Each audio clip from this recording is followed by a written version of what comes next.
All right, so this one's for the barbers and the cosmetologists, the hairstylists. Yeah, we're here to make more money.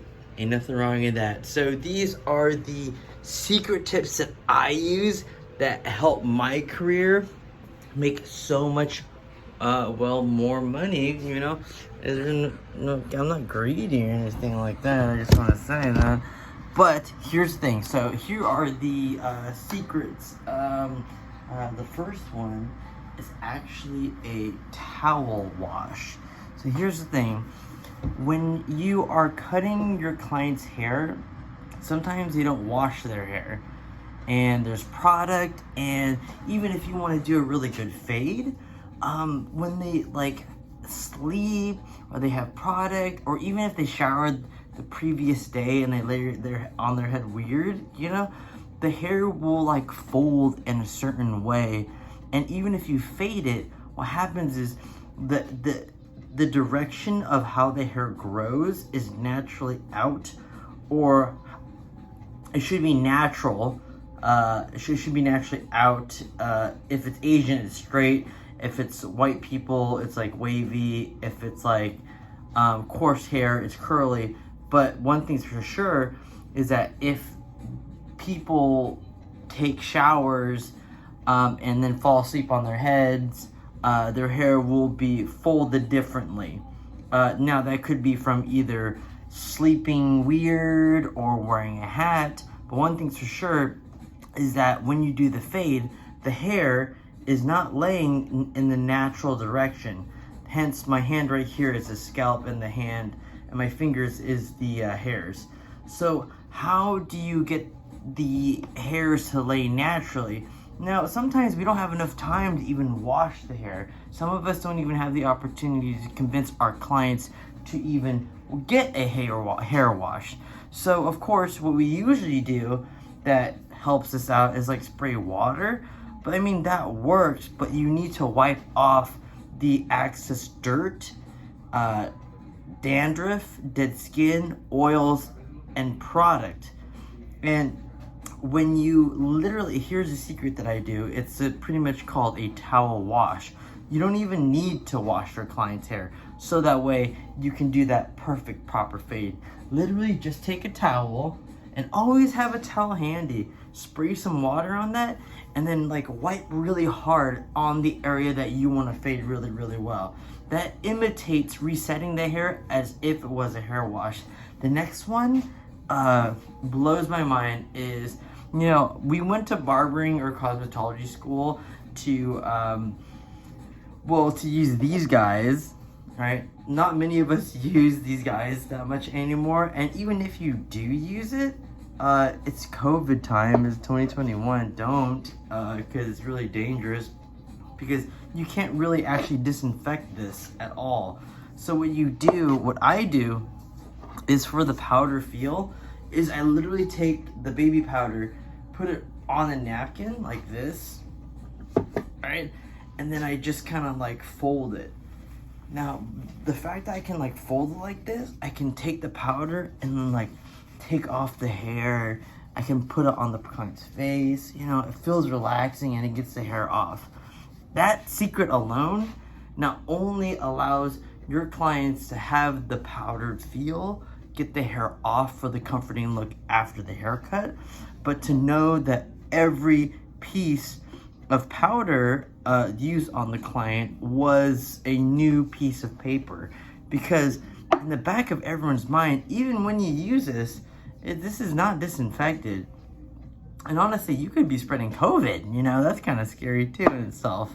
The next thing is, not a lot of people actually do this. I don't know why, because I get my hair cut like everywhere in my area. I like to try everyone else out, you know, just because like, another secret right there I just admitted, is go get haircuts from other barbers who have high reviews. You know, go on Yelp and go get a haircut from them, because you never know what you're gonna learn, and you get a more feel on how the market is. You know, I got my hair cut recently at we'll just say it's called Aziz something, Azis. It's in Anaheim.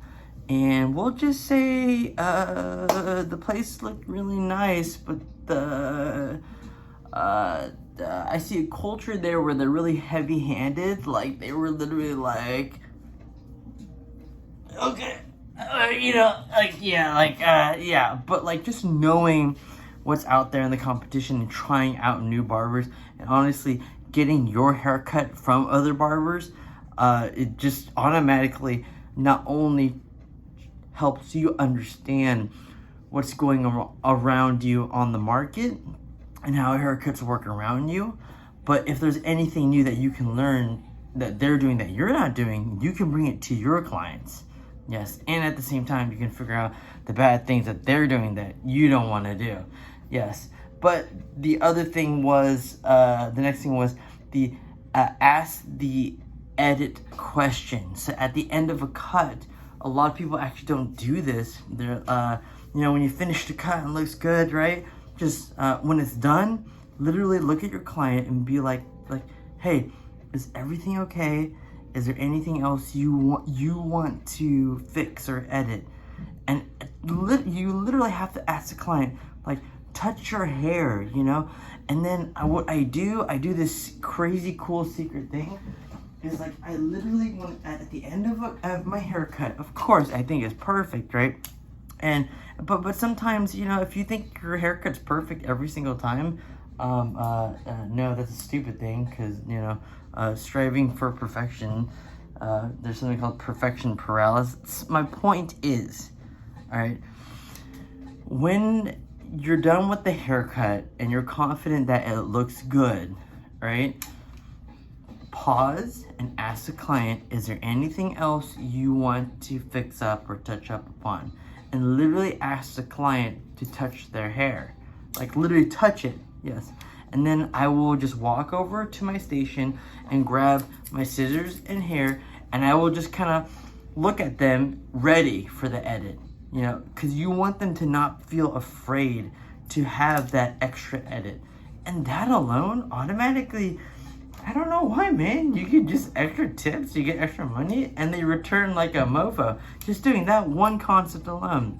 And it's not even that big of a deal, because you may just do like a couple snips here, maybe like a little like a clipper there, and then boom, you get extra tips, returning clients, great Yelp reviews. Oh my gosh, what you're missing out. The next thing is add a little massage at the end.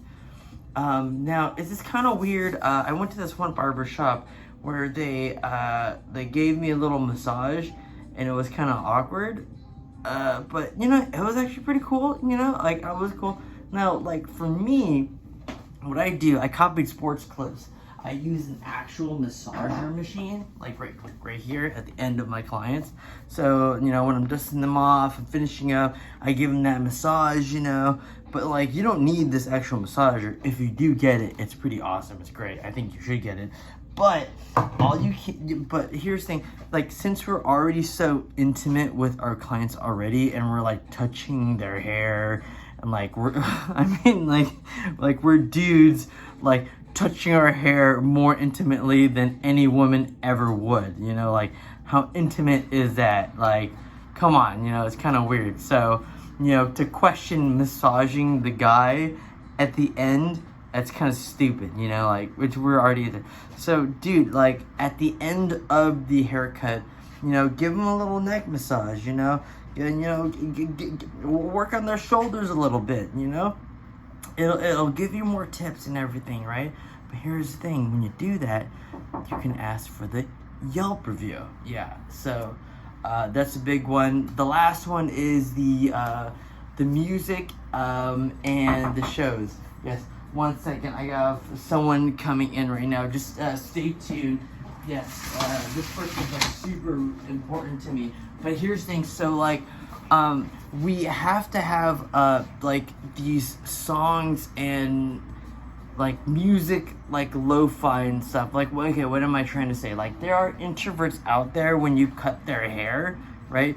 They will like not want to even talk the whole time, yeah, and some barbers, most of us, like, we like to talk, like, we're good communicators, because that's what barbering does, but sometimes there are people who just don't want to talk. So one of my biggest secrets is making that awkward silence for introverts more at ease. Yes. How do you even do that? All right. So what I do, of course, is not everyone has this opportunity, but I have a tablet in front of my station, and I just like play shows randomly, and we just sit there. Excuse me, burping. And we just watch a show, and there's no awkward silence. No, if you don't want to have a tablet or anything like that, sorry, getting gassy, right? You can literally just get like a speaker, and like I have my speaker over there, my Google speaker. Yeah, watch this. Hey Google. Hey Google. Can you raise the volume to number 7?